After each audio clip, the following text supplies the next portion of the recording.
Now redox reaction part 3। बच्चे आज हम पढ़ेंगे ऑक्सीडेशन नंबर। आपने 10th क्लास के अंदर वैलेंसी नाम का वर्ड ज़रूर सुना होगा। तो जैसे वैलेंसी विकसित हो गया क्लास 11th में, तो वो बन गया oxidation number. The charge which an atom of the element has in its ion or appear to have when present in the combined state with other atom. एक एटम के पास जो चार्ज होता है या फिर वो कंबाइंड स्टेट में उसके ऊपर जो चार्ज होता है उसे हम ऑक्सीडेशन नंबर बोलते हैं। रूल्स होते हैं ऑक्सीडेशन नंबर फाइंड करने की। सबसे पहला रूल जो हमारा होता है वो होता है the oxidation number of an element in the free or elementary state or in any of its allotropic form.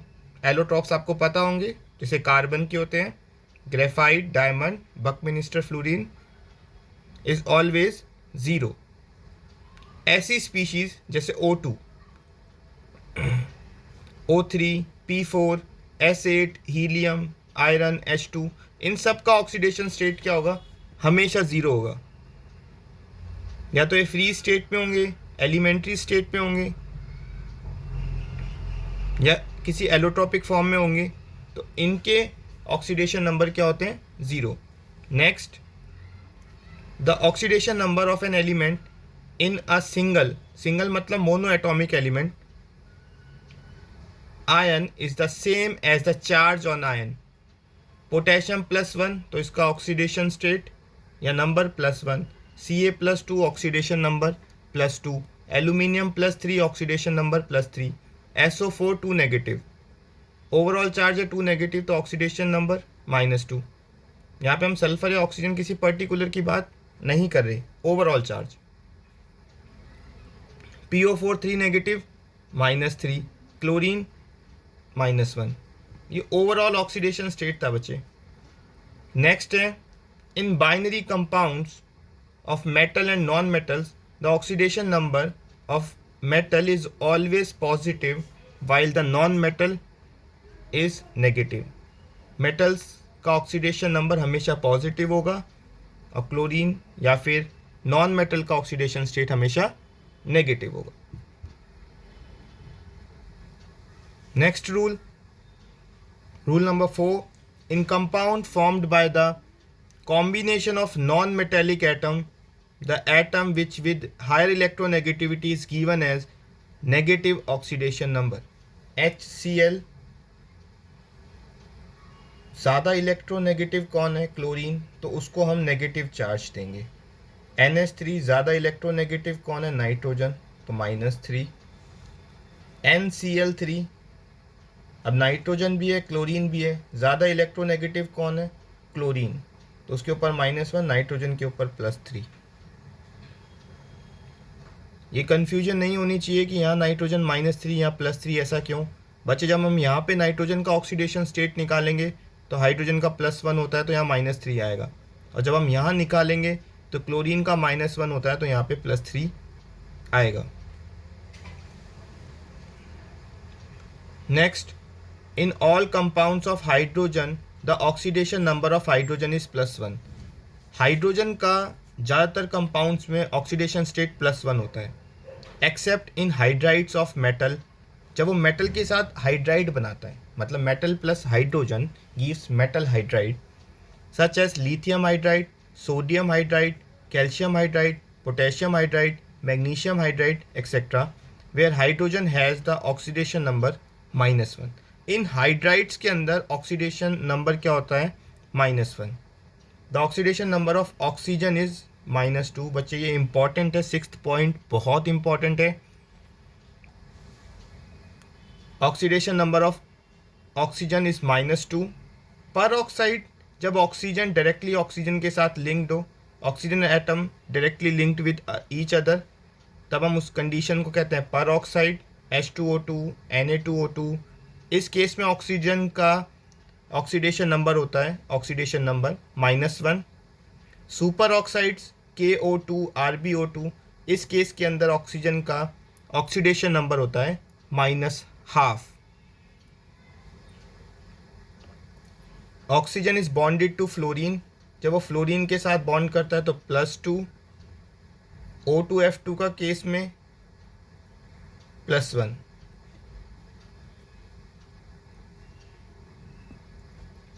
Now seventh rule, the most electronegative element fluorine has oxidation number -1। Fluorine का oxidation number क्या होता है? -1। HI के case में I का क्या होगा? -1, hydrogen का +1। IF5 के केस में I का क्या होगा? +5। ये डाउट नहीं आना चाहिए कि यहाँ -1 और +5 क्यों। बच्चे, जो उसके साथ एटम कंबाइन होता है वो डिसाइड करता है। यहाँ हाइड्रोजन आयोडीन से कम इलेक्ट्रोनेगेटिव है, यहाँ फ्लोरीन ज़्यादा इलेक्ट्रोनेगेटिव है, तो ज़्यादा इलेक्ट्रोनेगेटिव को माइनस का चार्ज मिलता है, इसलिए यहाँ पे +5, यहाँ पर -1। नेक्स्ट रूल बच्चे, नेक्स्ट रूल हमें कहता है for neutral molecule the sum of the oxidation number of all the atoms is equal to 0। NH3 निकालोगे, इस पे -3 आता है, 3 हाइड्रोजन थे तो +1। मतलब ओवरऑल जो न्यूट्रल मॉलिक्यूल्स होते हैं उनका ऑक्सीडेशन स्टेट हमेशा क्या होता है? 0। इंडिविजुअल की बात नहीं हो रही है, ओवरऑल मॉलिक्यूल की बात हो रही है। नाउ कैलकुलेट कैसे करते हैं ऑक्सीडेशन नंबर? H2S आपको दिया हुआ है, बोला है सल्फर का ऑक्सीडेशन स्टेट निकालो। 2H का होता है +1, तो +1 × 2 क्यों? क्योंकि 2 हाइड्रोजन है। सल्फर को हम X मानते हैं, जिसकी वैल्यू हमें बाद में पता चलती है उसको हम हमेशा X मानते हैं। तो 1 × 2 + X 0, यहाँ से X की वैल्यू आ गई -2। अगेन H2SO4 सल्फ्यूरिक एसिड बोलते हैं बच्चे इसे। अगेन सल्फर को हम X मानेंगे क्योंकि उसकी वैल्यू हमें बाद में पता चलेगी। हाइड्रोजन का +1, तो 1 × 2 क्यों? क्योंकि 2 हाइड्रोजन है, +X, सल्फर को हम X मानेंगे, +4 ऑक्सीजन है और ऑक्सीजन का होता है -2। सॉल्व करो, सल्फर का आ गया +6। Next NH4 whole twice SO4, इसमें बच्चे ये 2 अंदर ब्रैकेट में मल्टीप्लाई होता है तो यहाँ पे N2H8 हो जाएगा। तो नाइट्रोजन का हमें निकालना है तो इसको हम मानेंगे X। 2X क्यों? क्योंकि ये 2 इससे भी मल्टीप्लाई होगा और ये 2 इससे भी मल्टीप्लाई होगा। 2X + 8, क्योंकि हाइड्रोजन 2 4 8 हो गए, +1 प्लस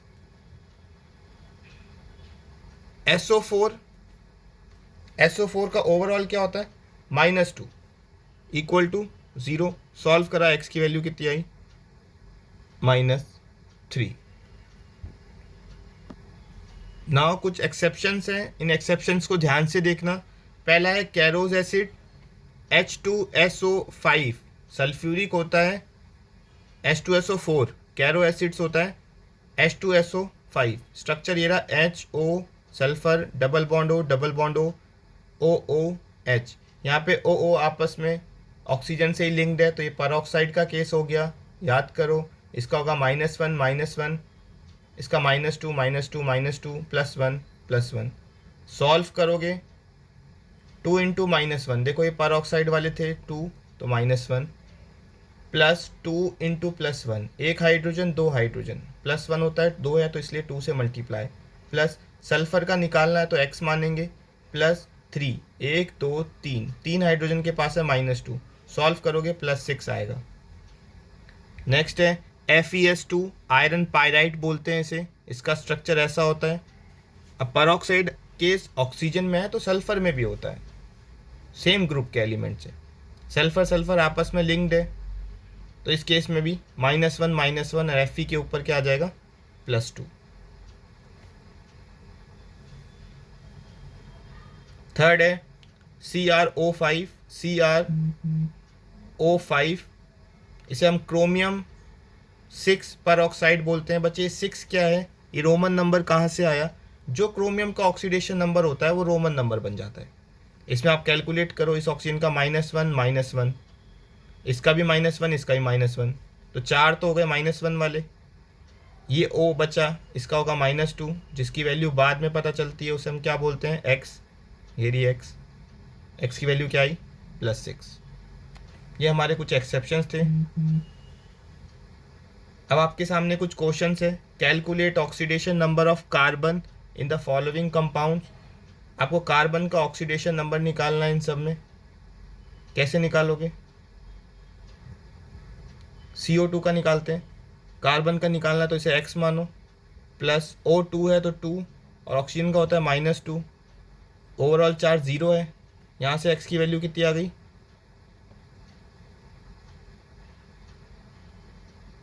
+4।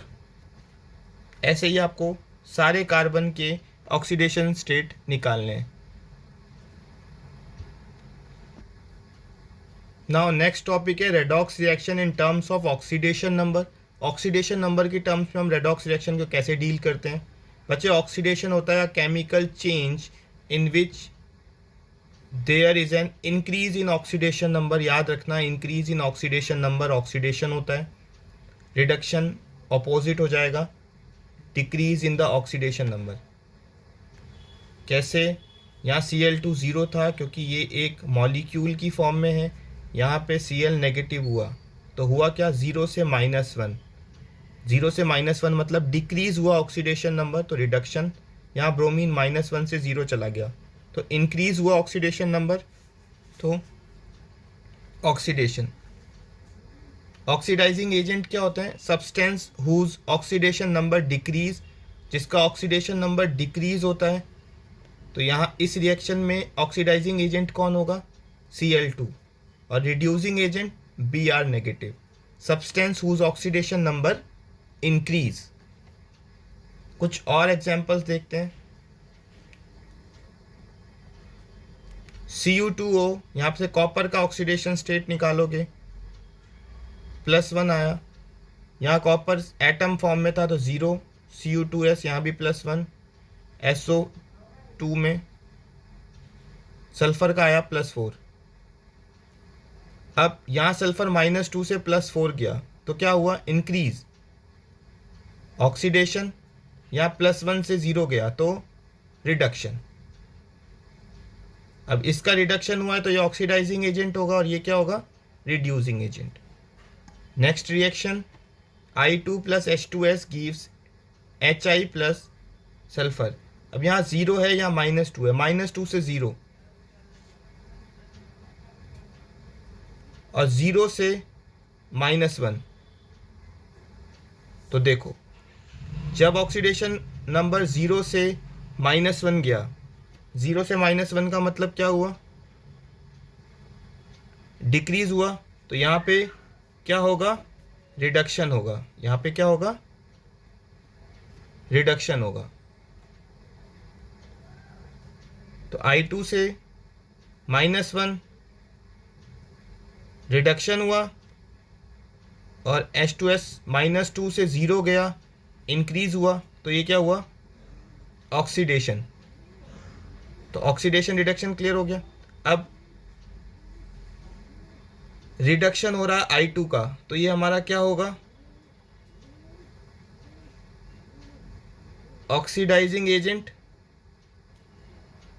और इसका हो रहा है ऑक्सीडेशन, तो ये हमारा होगा reducing agent. Clear? Now oxidation number and nomenclature. बच्चे, Cu2O तो इसका नाम होता है कॉपर 1 ऑक्साइड। ये 1 कहाँ से आया? कॉपर का ऑक्सीडेशन स्टेट निकालोगे और वही रोमन नंबर्स हमें लिखने होते हैं। यहाँ पे SN होता है टिन, टिन का निकालो तो 2 आएगा। FeCl2 आयरन का निकालो, अगेन आयरन का निकालो। कॉपर, टिन, Au गोल्ड होता है बच्चे, अगेन गोल्ड। Hg मर्करी होता है। तो अब इनके ऑक्सीडेशन नंबर निकालो और ऑक्साइड क्लोराइड जो भी लगा है वो लगा लो। नेक्स्ट, आपको कुछ कंपाउंड्स दिए हैं, इनमें आपको ये देखना है कि गोल्ड का ऑक्सीडेशन स्टेट निकाला तो 3 लगाना है। इन्हें बोलते हैं stock notation. Stock notations basically क्या? जो भी ऑक्सीडेशन नंबर है जिस एलिमेंट्स का मांगा है उसके आगे उसका ऑक्सीडेशन नंबर लिखना रोमन फॉर्म में। तो आपको इस तरीके से अलग अलग CuO दे देंगे तो आपको इसका स्टॉक नोटेशन लिखना होगा, Cu2O हो जाएगा। ऐसे मर्करी 2 क्लोराइड, निकल 2 sulphate, tin oxide, thallium sulphate, iron sulphate, तो इनमें सबका ऑक्सीडेशन नंबर आपको निकाल के क्रॉस चेक करना है सारा, कि इन सब के ऑक्सीडेशन नंबर क्या आ रहे हैं। ये सारी आपकी बहुत अच्छी प्रैक्टिस हो जाएगी। Thank you.